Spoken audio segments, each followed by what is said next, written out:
অনেক জল্পনা কল্পনার পরে অবশেষে আহ, রাজনৈতিক অঙ্গনে একটি নতুন দল আসলো এবং সেই সুবাদে আজকে মানিক মিয়া এভিনিউতে, যেটা নাকি সংসদ ভবনের পাশেই, সেখানে কিন্তু এই নতুন দলের আত্মপ্রকাশের একটি সমাবেশ কিন্তু সেখানে ঘটলো।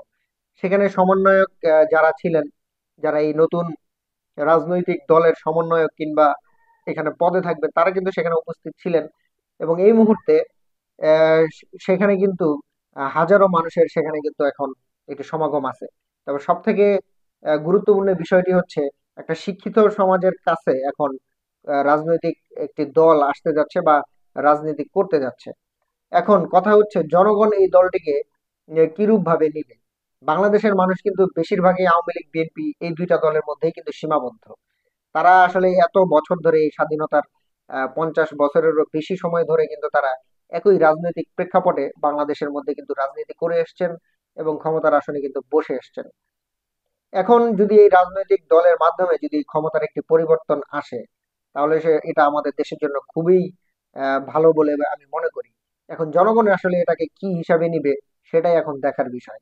সেখানে হাসনাত আব্দুল্লাহ একটি কথা বলতেছিলেন যে আসলে জনগণই নির্ধারণ করবেন যে আসলে সংসদে কারা যাবেন। অর্থাৎ খেটে খাওয়া যে জনগণগুলো আছে তারাই এখন নির্ধারণ করবেন আসলে সংসদের আসনে কারা বসবেন।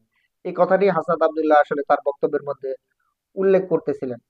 আসলে তার এই বক্তব্যের ক্ষেত্রে আমি একটা কথা উল্লেখ করতে পারি। সেটা হচ্ছে, আসলে ক্ষমতা বা সংসদে কারা যাবে এটা আসলে ওই খেটে খাওয়া মানুষগুলোই কিন্তু নির্ধারণ করে। এখন বিএনপি কি আওয়ামী লীগ কি, আসলে নির্বাচনে অংশগ্রহণ করেই হচ্ছে এই কৃষক শ্রেণী বা নিম্ন শ্রেণীর লোকজন, যারা নাকি একটু জ্ঞানবান বা উচ্চবিত্ত শ্রেণী, তারা কিন্তু আসলে নির্বাচনে ভোট দেওয়ার জন্য অংশগ্রহণ করে না।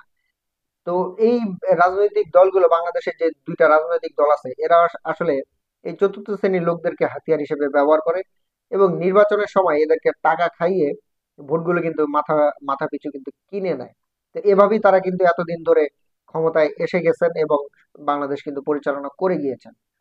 আসলে তার এই কথার প্রেক্ষিতে যেটা বলা যায়, যে আসলে জনগণ নির্ধারণ করবে, যারা নাকি খেটে খাওয়া মানুষ তারাই আসলে এতদিন ধরে নির্ধারণ করে এসেছিল যে কারা ক্ষমতার আসনে বসবে।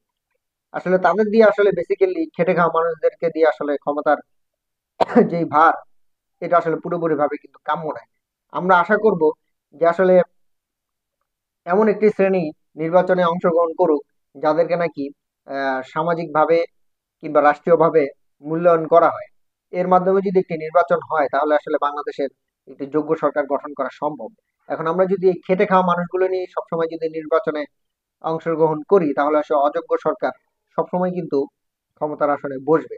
এখন এই খেটে খাওয়া মানুষগুলো যদি এই নতুন রাজনৈতিক দলকে সাপোর্ট করে, অবশ্যই তারা ক্ষমতায় যাবে। আমি চাইবো যে আসলে একটি শিক্ষিত সমাজ বা সমাজের বা আমাদের দেশের সুশীল সমাজরাই এই দলটাকে সাপোর্ট করুক। আমাদের মতো লোকজন যারা আছে তারা এই দলটাকে সাপোর্ট করুক। কারণ আমরা সবগুলো রাজনৈতিক দলের রাজনীতি আমরা দেখছি।